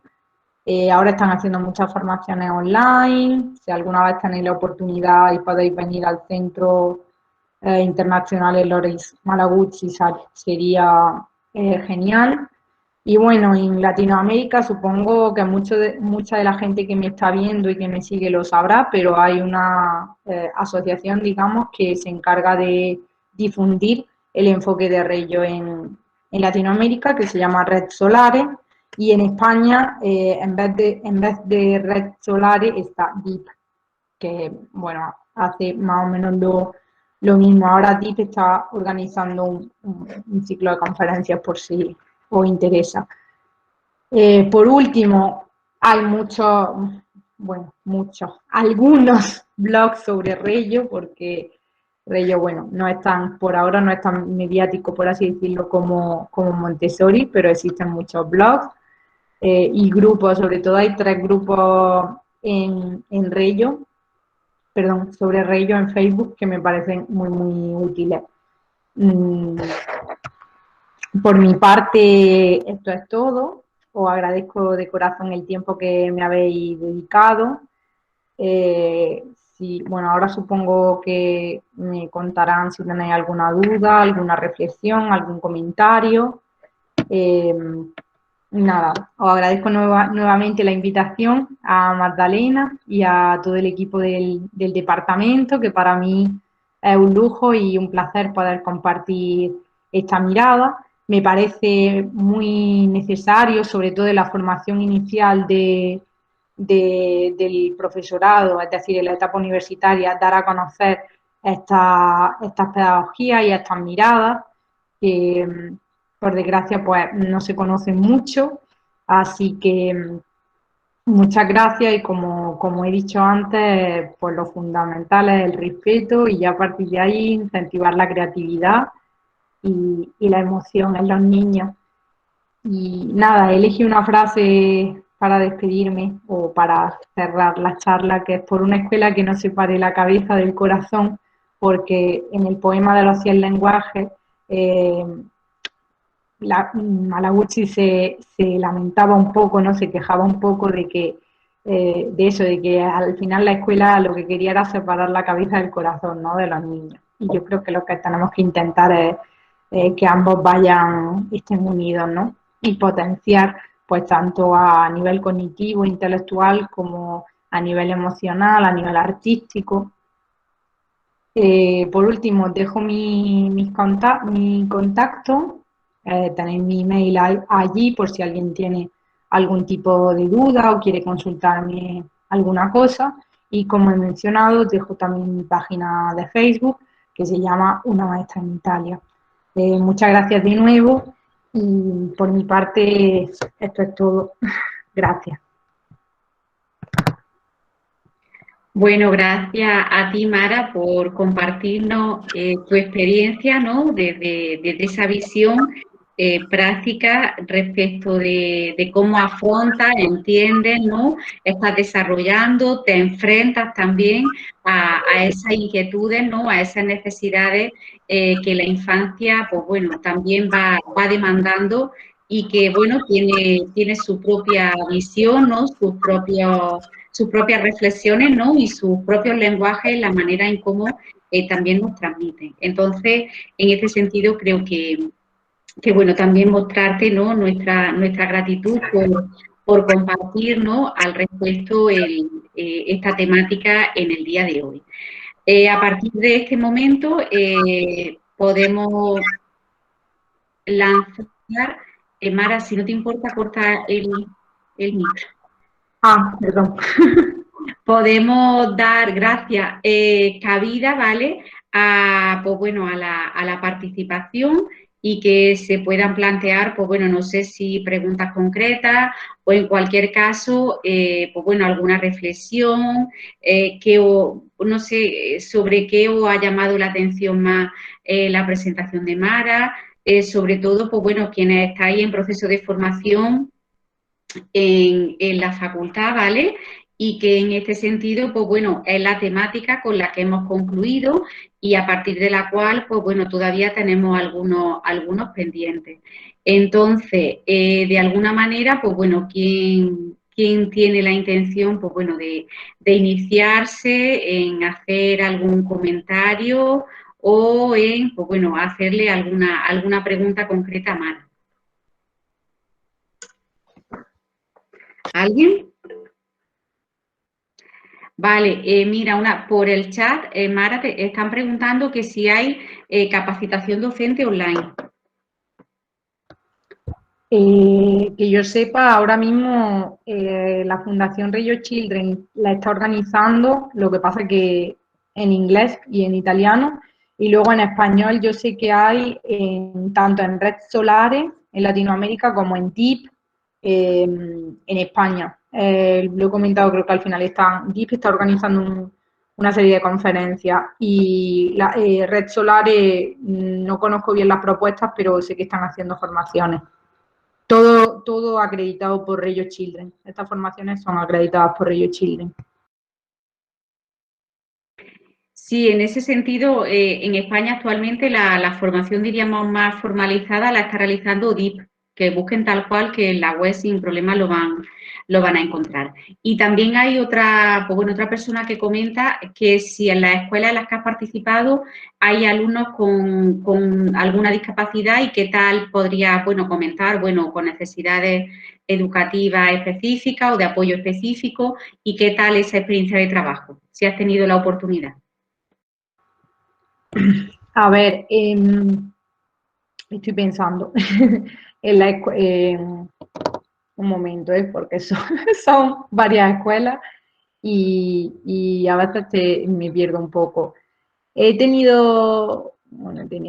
estado con niños que tenían alguna dificultad, por ejemplo, se me viene a la cabeza dificultades con el lenguaje, o a la hora de hablar, que no se le entendía bien, o que pues para la edad que tenían, eso a nivel de pronunciación, no articulaban bien las palabras.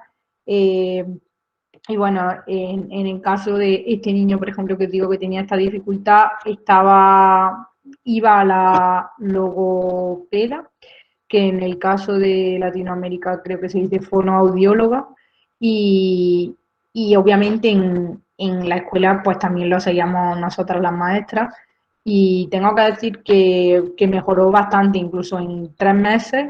O sea, pasó de que eso, que no se lo entendía o era muy difícil entenderlo, este niño tenía ya 4 años, a que se le entendía bastante bien. Después de 3 meses y trabajo con la logopeda y eso. Vale, Mara, perfecto. Mira, también plantea Emilia si puede, no sé, dar alguna pincelada más en propuestas para niños de 0 a 3 años. Es que esta pregunta es un poco bastante amplia, ¿no? Un poco general. Yo las pautas que he dado antes es eso, se suelen trabajar con materiales reciclados, con materiales naturales, desestructurados. Los materiales reciclados, la verdad, se usan muchísimo, porque Remida está muy presente y se hacen, por ejemplo, esas exploraciones con la carta, la carta en italiano, con el papel. Y nada, también se hacen obviamente ateliers de pintura. Es que o sea, no sé si quiere como temática o si Emilia se refiere a temática o a cómo se llevan a cabo. Respecto a cómo se llevan a cabo, lo que he dicho, se intenta intervenir lo menos posible, se intenta que sea obviamente acorde a su edad y a sus intereses. Vale, gracias, Mara. También, preguntan si tenéis alguna planificación anual de propuestas posibles y sobre el tema de la ratio, si puedes comentar algo. El tema de la planificación es bastante largo y extenso. Intentaré aquí resumirlo un poco. En Reggio no existen las planificaciones ni las programaciones. De hecho, Malaguchi decía, hay que seguir a los niños, no las programaciones. Entonces, ya con eso nos podemos hacer una idea, ¿no? de esto. Entonces, no existe ni anual ni mensual. Yo diría, y es atreverme demasiado, por mi experiencia, no digo que en la escuela Reggio sea algo así, por la experiencia que yo he tenido, a veces diaria o semanal, pero no me refiero a esta semana vamos a trabajar esto, sino que llegas por la mañana, hablas con tus compañeras y según el espacio, pues un grupito de niños, aprovecho también para hablar de los niños, más o menos, o hablo de 3, 4 años, por ejemplo, entre 5, 6, como mucho 7 niños con una maestra, va a hacer construcciones, porque hemos visto que les interesa, entonces se van al espacio de construcciones. Este otro grupo, que igual son menos, son 3 o 4, va a hacer atelier de la luz, y se van al atelier de la luz, porque pues imaginaros, la maestra ha visto un libro que le puede sacar muchísimo partido, y entonces pues quiere trabajar la luz ese día, pues se va a trabajar la luz. Hay otro niño que ha contado, que esto es real, ahora que se me viene a la cabeza, hay otro niño que ha contado que en el tren, el otro día, que hizo un viaje en un tren y le encantó el tren. ¿Quién quiere dibujar el tren? ¿Cómo era el tren? Se hace también dibujo del tren porque ha surgido ese interés o esa propuesta en la asamblea. Entonces, según los espacios, según lo que a nosotros queramos, y también escuchando a los niños, por ejemplo, en ese momento de la asamblea, de qué cuentan, qué dicen, se organizan las... Vale, perfecto, Mara. Mira, algunas cuestiones más que están indicando por el chat. Si tienes, bueno, alguna experiencia que pueda aportar alguna sugerencia de trabajo a lo mejor con, bueno, dicen con alumnos con algún tipo de parálisis, autismo y demás. No sé si ahí tienes alguna experiencia al respecto o no sé si algún, no sé, libro, referencia o algo que puedas comentar. A ver, no, yo no soy especialista en educación especial. En España creo que se llama educación especial. Entonces, no entiendo el interés, pero no, yo no soy experta en esos temas. Lo que sí os puedo decir es que cuando hice en Bolonia una práctica, que fue el motivo por el que vine, la escuela donde la hice tenía un proyecto inclusivo en el que había pues, niños con problemas de comportamiento, niños sordos, una niña en concreto con parálisis. Yo más o menos observé cómo trabajaban y es verdad que eran muy inclusivos en el sentido de que no estaban aparte, todos los niños estaban con todos, intentaban incluirlos. En esa escuela en concreto estaban niños de 3 a 6 años todos mezclados y era inclusivo por eso. Más allá de eso, ya os digo, es que yo no soy especialista en educación especial y tampoco he tenido demasiado contacto. Más que con discapacidad, lo que yo más he visto es dificultades del aprendizaje, como digo, problemas del lenguaje, con la lectoescritura, pero no es discapacidad, son dificultades, ¿no? del aprendizaje. Vale, Mara. Y mira, hay dos cuestiones más, aunque una creo que en cierta medida le has dado respuesta, ¿no? Pregunta cómo se evalúa en Reillo y cuál es el papel del docente. Entonces, no sé si ahí, bueno, quieres precisar algo más y a lo mejor establecer que obviamente el proceso de Reillo de esa evaluación o como la podamos entender no tiene, diríamos, casi nada que ver o no sigue la lógica de lo que en España se suele hacer, donde tenemos una normativa, ¿no? Y todo como muy, no sé si muy estipulado, ¿no? Y donde en algunas ocasiones hablamos de evaluación, pero casi que en educación infantil estamos más, no sé si más cercanas al tema de, no sé si de calificar, ¿no? Y no tanto de evaluar. Si quieres aquí precisar algo, aunque creo que, bueno, ha explicado, ¿no? A través de la documentación. Sí, exacto. Igual se me olvidó decirlo y eso es una pincelada importante, así que gracias a quien haya hecho la pregunta. El tema de la evaluación está estrechamente relacionado con la documentación. O sea, ¿cómo se evalúa en ello? Con la documentación. Entonces, la documentación, aparte de observar los progresos de cada niño, pues eso, observar los progresos, si al revés, si hay alguna dificultad, si hay algún niño que no interviene o incluso no interactúa con los otros niños, ¿no? Porque igual hay una propuesta en grupo, pero hay niños que pasan del grupo. Todo eso sirve como evaluación, puedes ir viendo cómo cambia el lenguaje, un niño que a lo mejor empieza el curso y no habla mucho o le cuesta hablar, al final pues adquiere mucho vocabulario y fluidez. Todo eso a través de la documentación, digamos que es la evaluación. Estoy pensando y repito, por mi experiencia, que es solo mi experiencia y no quiero decir que sea así 100%, no hay informes, que a veces me preguntan, ¿y los informes? ¿Hacéis informes? No. O sea, no hay un informe, no hay un boletín de notas y no hay un informe. Pues los niños van a clase, terminan el curso, los padres pueden ver a lo largo del curso todas las documentaciones, toda la documentación que se hace y ya está. Obviamente, si surge alguna dificultad, algún problema, siempre están las maestras o la pedagoga disponibles para hacer un encuentro, ¿no? Una reunión, o si se detecta que hay algo que no va bien, también se comenta con los padres. Ah, y perdón, que me he acordado, el rol del maestro me parece también una respuesta un poco, o sea, perdón, una pregunta un poco general. Yo diría que en Reyo el rol del maestro pues es observar, intervenir lo menos posible, registrar con la documentación, pensar las propuestas que se hacen, y es un rol, pues eso, que intenta tener al niño como protagonista, y eso quiere decir, pues, como he dicho, proponer, no imponer. Gracias, Mara. Mira, también Mónica nos está preguntando sobre el tema del libro de piezas sueltas, el juego infinito de crear, de Priscila Vega. ¿Vale? Hay, bueno, pues otra serie también de libros que en este sentido van en esta línea, ¿no? Pues un poco de presentar propuestas, ¿no? En esa idea de contribuir a hacer un trabajo que parta, pues bueno, de esa perspectiva más desestructurada, ¿no? Y de evitar que exista pues esa idea de la programación, ¿no? que aquí conocemos. Pues bueno, dice que si sería factible la utilidad, la potencialidad, ¿no? de ese libro para el trabajo en la infancia.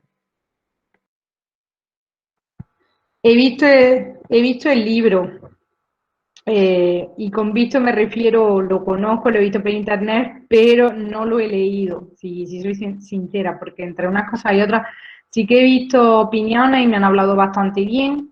Creo que puede ser una fuente de inspiración, también porque he leído alguna, no se dice recensión, bueno, opinión en internet, y la verdad que la gente está muy bien. Además, a la autora yo la sigo por redes, a Priscila, y también fue con su blog, que se llama, creo, Mamá Extraterrestre, fue una de las que un poco abrió la puerta a la divulgación de Reyo. Entonces, por lo que yo he visto, que es poquito, pero bueno, sí que me parece pues que se puede crear. Lo único que con el tema de las invitaciones o esto, sí que me gustaría puntualizar que yo creo que es mejor no centrarse tanto en el aspecto estético, o muchas veces la gente es como, he visto esto, pero no tengo este material. Ese tipo de cuestiones, la estética es importante, sí, pero tampoco obsesionarse y pensar de verdad en qué necesitan los niños, porque yo he visto a veces invitaciones con piezas sueltas que me parecen un poco sobrecargadas o que son muy bonitas, pero como están tan bonitas y ya están construidas, al final al niño, ¿qué hace el niño? ¿Qué le dice? Si tú ya lo presentas y ya, entre comillas, se lo has hecho, igual es precioso, no digo que no. A nivel estético puede ser muy llamativo, pero hay que dejar un poco en esos momentos no pie para que ellos descubran, exploren y experimenten. Gracias, Mara. Sí, ese libro, pues bueno, un poco en los comentarios yo también lo tengo reseñado, y bueno, si es en particular, no sé, de alumnado de nuestra facultad, en la biblioteca electrónica hay algunos otros sobre temas de piezas desestructuradas, ¿no? Para ese trabajo infantil, y el del infinito arte de crear también está en la biblioteca. Entonces, si alguien tiene un poco más interés, que me podéis comentar y os mando la referencia. Ana Isabel, ahora te doy la palabra, ¿vale? Porque es que estaba centrada en el tema del chat y no lo había visto. Y luego Miriam nos pregunta bueno, que si en las escuelas de Regio se cuenta la participación de la familia pues bueno, en todo aquello que tiene que ver con la educación del niño. Sí, o sea, esto es un punto que no he podido, digamos, contarnos, no he podido hablar mucho de esto, pero sí, totalmente. O sea, la familia un pilar fundamental.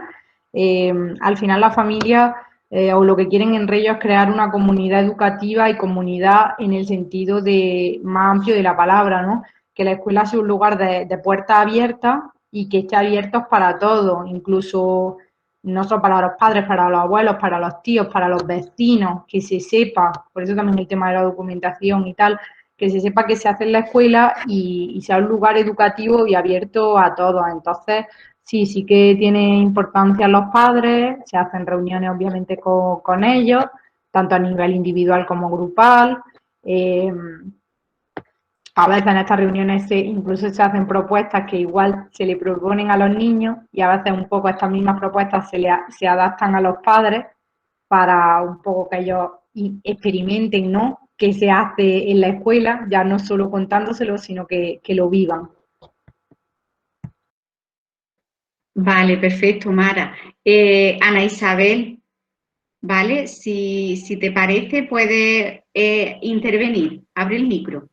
Sí. ¿Se me oye? Sí. Vale, pues nada, lo primero que quería dar las gracias a Mara y a vosotros los profesores por darnos la oportunidad de escuchar este tipo de charlas, porque estamos en tercero de carrera y la verdad que si yo no llego a hacer el ciclo de educación infantil, pues no sé nada de Reyo hasta ahora, ¿no? Y de esta filosofía que a mí la verdad es la que más me gusta. Yo quería también hacer mención a la documentación que ya se ha hablado antes, pero bueno, como no se me había dado paso, pues nada, lo digo ahora, y es que creo que la documentación es una manera que tenemos como docentes de demostrar, ¿no?, y de argumentar cómo trabajamos, ¿no?, y la importancia que eso tiene, porque muchas veces, sobre todo a lo mejor en el periodo de práctica, pues siento que las maestras tienen mucha presión por parte de los padres en cómo hacer fichas, ¿no?, para demostrar que sus hijos han trabajado. Sin embargo, en esta filosofía, pues los padres saben cómo están trabajando sus hijos gracias a esta documentación y también, como has dicho tú ahora, ¿no?, por esa implicación que hay en la escuela con las familias, ¿no? Entonces, pues nada, eso es lo que más me llama la atención y lo que quería resaltar. Y nada, daros las gracias siempre. Bueno, Ana Isabel, no sé, algo que quieras comentar, cómo tú a lo mejor como futura, no sé, maestra, ¿no? Ya tienes también una cierta experiencia previa a partir de tu formación, ¿no?, en el ciclo superior, cómo te ves, ¿no? Que si piensas que, bueno, en un futuro es necesario seguir todavía, no sé si profundizando, ¿no?, para una mayor profesionalización. Sí, por supuesto. Yo hice el ciclo y continué con la carrera. De hecho, creo que, como ha comentado Mara, la formación continua es fundamental porque la escuela es como la sociedad misma, se mueve, está viva y tenemos que ir adaptándonos a cualquier cambio que vaya surgiendo. Y luego también, pues, creo que nuestra profesión es la más bonita porque cada año, aparte de tener más experiencia, pues obviamente nunca va a ser igual. Me refiero, vamos a tener más experiencia, pero los niños pueden desmontarnos perfectamente una y otra vez. Entonces creo que es la profesión más bonita del mundo y la que más formación requiere. Continua, me refiero. Y ya está, no sé, la verdad que me gusta mucho esta filosofía. Yo mis prácticas la enfoqué a un proyecto de la luz y a los niños les encantó porque era una cosa que no habían visto. Entonces, por eso digo que realmente Reyo es la filosofía que más me llama la atención y es la que me basé y que me gustaría seguir formándome, claro que sí. Uy, gracias, Magdalena. Muchas gracias, Ana Isabel. Si quieres, yo siempre digo, si quieres de verdad vivir Reyo, si tienes la oportunidad de venir, ven o hacer unas prácticas Erasmus o lo que sea, inténtalo porque de verdad merece la pena y al final es como más se conoce, ¿no? Cuando lo vives y más estando aquí. Y respecto a lo que has dicho, me ha encantado lo de que la escuela es como la sociedad, que está como en constante cambio. Y yo soy, igual es un poco políticamente incorrecto decirlo, pero soy muy antificha y sobre todo en el 03 y también en el 36 en infantil. Entonces, como tú dices, lo de las fichas para demostrar a los padres me parece absurdo. O sea, hay otras maneras de demostrar a los padres que los niños hacen cosas y las fichas no son una de ellas y está demostrado que no es la más adecuada, en absoluto. Sí, sí, y además es que recuerdo que en mi práctica, por ejemplo, al final las fichas, muchas de ellas las acabábamos haciendo las mismas prácticas o incluso las señas. Entonces es como que absurdo, ¿no? Porque no tiene sentido, porque al final le está dando una cosa que ni siquiera están trabajando su hijo, cuando sería mucho más enriquecedor pues, ofrecerle este tipo de oportunidades y que el trabajo que se demostrara, o sea, y que el trabajo que se realizara está demostrado en la documentación y además que se ve, ¿no? Bueno, gracias Ana Isabel, también Mara. Mira, ¿hay algún otro comentario por el chat de Rocío de la Flor que, bueno, comenta que en su situación de práctica, que, bueno, en algunas ocasiones no existen ciertos conflictos, ¿no?, entre los niños y que, bueno, un poco en su reflexión introduce que no sé si, bueno, puede existir cierta relación, ¿no?, en la manera en cómo las dinámicas de clase se desarrollan más desde esa perspectiva más tradicional, ¿no?, y quizá más cercana a la escuela. Y entonces ya plantea que, bueno, desde esta filosofía, ¿vale?, más activa, desde este trabajo con la infancia, que si, bueno, puedes comentar esa idea de ciertos conflictos, bueno, ellos lo pone entrecomillado, ¿no?, pelea entre niños y niñas dentro de la escuela. No sé si tienes alguna experiencia, si estas cuestiones surgen un poco como la afrontáis, ¿no?, al respecto. Sí, yo creo que surgen como en todas las escuelas. Si tengo que ser sincera respecto a cómo resolver conflictos, por así decirlo, acompañamiento emocional, la verdad que Malaguzzi no dejó mucho escrito. Digamos, yo no sé por qué razón en este aspecto en Reyo no se habla mucho de esto. Sí que es verdad que se habla de potenciar la creatividad, los lenguajes tal, el trabajo en pequeño grupo, pero no se habla mucho de lo que es el acompañamiento emocional o de conflictos en ese sentido. Los conflictos, creo que alguien lo ha escrito antes en el chat, son naturales y surgen y es normal y no hay que reprimirlos ni evitarlos. Al fin, en Río ya os digo, no hay una forma particular de actuar o de verlo, al final un poco cada maestro hace lo que mejor considera o lo que sus herramientas le permiten. Yo parto de la base y me baso, por ejemplo, en Laura Estremera, que la he mencionado antes, y en otros autores, de acompañar emocionalmente, y esto significa, por ejemplo, validar la emoción, no gritar, aunque a veces sea difícil, pero no gritarle, y validar la emoción quiere decir, por ejemplo, si hay un niño que está muy enfadado porque se termina la hora del patio y se pone fatal, a llorar o muy enfadado, se le explica. Nos tenemos que ir, incluso se puede hacer anticipación, en 5 minutos nos vamos del patio, yo eso lo hago bastante, o en 3 minutos o en 1 minuto y lo van entendiendo. Y luego si aún así se pone, porque anticiparles lo que va a pasar les ayuda mucho a comprenderlo, pero si aún así se enfada, lo que se puede hacer es decirle, entiendo que estás enfadado, yo sé que te encantaría seguir jugando en el patio, pero en este momento no es posible porque tenemos que entrar, porque tenemos que volver a comer. ¿Verdad que te gustaría? Igual te contesto, igual no. Sí, seguramente te gustaría quedarte aquí en el patio, pero no se puede. Obviamente, al principio igual es mejor calmarlo, consolarlo y luego hablarle, porque si el niño está llorando muy enfadado y tú le hablas, igual se satura. Entonces, primero calmar y luego, pues eso, razonarle el por qué, explicarle por qué nos tenemos que ir y validar su emoción. Sé que tú querrías quedarte, sé que te apetece jugar. Yo también me pondría triste, claro, es normal que estés triste, pero, o que estés enfadado, pero nos tenemos que ir. Así eso es lo que se me ocurre. Vale, Mara, gracias. En este sentido, de la autora de Laura Estremera, en las sesiones, pues bueno, de explicación, yo le he recomendado que la sigan, porque ella tiene dentro de ese libro y en sus redes sociales en muchas cuestiones sobre cómo gestionar temas de rabieta o de conflictos emocionales al respecto. Y creo que de alguna manera puede ser un referente bastante interesante. Bueno, ¿alguna aportación más que queráis hacer? ¿Alguna reflexión? ¿Alguna pregunta? Sí, Mónica también pregunta sobre, bueno, en interrogante sobre el tema de la disciplina positiva. No sé exactamente a qué se está refiriendo. Sí, bueno, es un enfoque que hay ahora mismo. Lo que acá, dice, eso, lo que acabo de comentar. Lo de vale, pues era eso. Yo no sabía, he visto que hay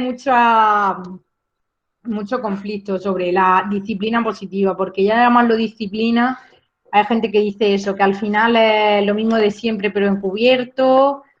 Yo no lo sé. O sea, he visto que hay cursos, he leído un poco, pero no me atrevo a decir nada en concreto. También sé que en vez de castigos hay consecuencias, creo que se llaman naturales, pero igual he visto gente muy crítica que dice que las consecuencias no son tales, que al final son castigos encubiertos. En fin, hay posturas un poco polarizadas. Yo no.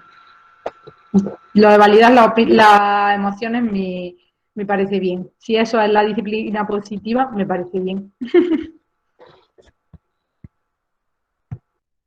Bueno, Mara, aquí para el caso de Mónica que has preguntado, si está en la facultad, busca, os lo diré, en la biblioteca electrónica, ¿vale? Lisa Daily, ¿vale? Y tiene otros autores, o si no, tú me escribes, y os va a salir varios libros que en este caso tratan el tema también de las piezas sueltas. Y el libro yo creo que tú lo has recogido antes, el que has comentado, el del infinito arte de crear, ¿vale? Ese también está en biblioteca y lo podéis buscar. El de Lisa Daily son varios manuales, no sé si de los últimos habrán llegado, y están en inglés, pero aún así son muy ilustrativos porque recoge parte de esa idea del trabajo, bueno, con piezas sueltas o con materiales reciclados, ¿vale? Que no, a priori no le daríamos otro uso y que en esos libros podéis encontrar ejemplos que creo son muy interesantes. Bueno, Juan y Povea también te dice que, bueno, que gracias por tu testimonio, ¿no? Y por la importancia en este sentido de gestionar emociones. Isabel, bueno, también te agradece, ¿no? El hecho de que respondas dudas, de que puedas compartir tus conocimientos, ¿no? Y bueno, te manda desde México también un abrazo. Bueno. Magdalena, una cosita. No sé si en YouTube hay más dudas, porque se me acaba de venir a la cabeza. Mara, resulta que Luis está haciendo el seguimiento y me indica que no hay, ¿vale? Porque también hay gente que se ha pasado aquí porque había opción y disponibilidad, ¿vale? Vale, genial. Entonces, bueno. Se me olvida. No, estamos al tanto. Bueno, entonces, ¿algo más que queráis, bueno, comentar, reflexionar? Bueno, pues no sé, Mara, si darte la palabra, ¿no? En este proceso también un poco pues bueno, de decirnos hasta pronto, ¿no? Porque despedirnos creo que no es el momento, ¿no? Decirnos hasta pronto y bueno, encontrarnos en otro espacio. Nada, muchísimas gracias. Como he comentado antes, yo estoy muy contenta creo que en cierta manera, lo digo desde la más profunda humildad, me gusta poner un poco mi pequeña contribución, mi pequeño granito de arena a otras miradas, ¿no? A otra forma de ver la educación, a un poco dar a conocer este enfoque y demostrar que otra forma de educar y otra forma de hacer las cosas es posible. Queda mucho por hacer, pero bueno, yo estoy contenta. No sé si en el futuro podré hacer más, pero por ahora ahí voy, granito a granito. Y nada, muchísimas gracias a todos los que me habéis escuchado, a toda la gente de Latinoamérica, que me consta que son muchísimos. y espero que os haya gustado, que se haya quedado todo claro, y si no es así, que seguramente no, porque yo no soy nada experta, como he dicho antes, me podéis escribir tanto al correo como a la página de Facebook de Una Maestra en Italia, para cualquier duda que se os quede. Reitero también mi agradecimiento a ti, Magdalena, por la invitación y por la confianza, la disponibilidad. No sé, tú fuiste un poco la que me abriste la puerta a este mundo de las charlas, así que te lo agradezco de corazón y te lo agradeceré siempre. Y obviamente, pues como he comentado, al departamento y a la universidad.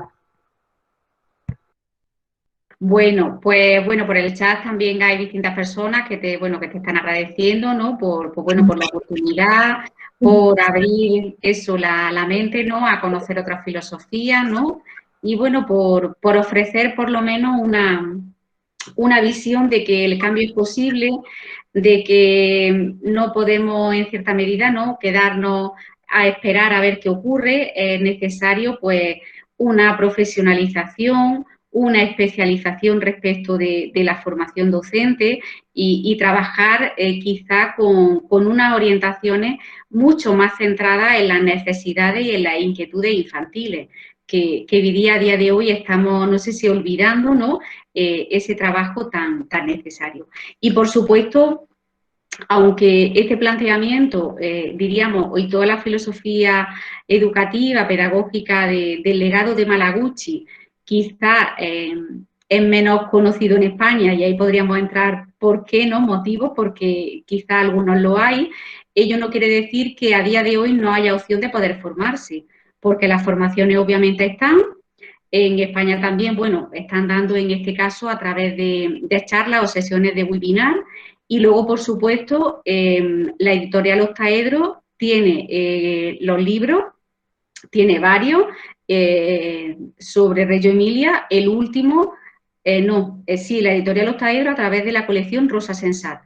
Tiene toda la colección, en este caso, de elementos que tienen que ver con la filosofía de Reggio. Y luego la editorial Morata, que es donde iba, tiene también varios libros muy interesantes, fundamentados, sobre la filosofía y la obra de Lori Malaguchi, y el último libro publicado es de Alfredo Oyuelo, ¿vale? Que está recientemente y que, por tanto, pues bueno, contribuye a que en España se empiece, por supuesto, a difundir, pues bueno, la necesidad de este trabajo y de estas dinámicas con la infancia. Entonces, pues nada, por mi parte, agradecer también a todas las personas que se han conectado, y que, por supuesto, estas sesiones deben servir para reflexionar y para replantearse. La charla sí estará grabada, ¿vale? Y estará, como he dicho, en el canal de YouTube, ¿vale? De la Facultad de Ciencias de la Educación. Sí va a estar, ¿vale? Y en este sentido, pues cualquier cuestión, por supuesto, la comunicación a día de hoy es posible, ¿no? Y completamente viable. Así es que nos vemos en otro espacio, en otro momento. Muchas gracias, Mara, y bueno, por aquí lo dejamos. Regina.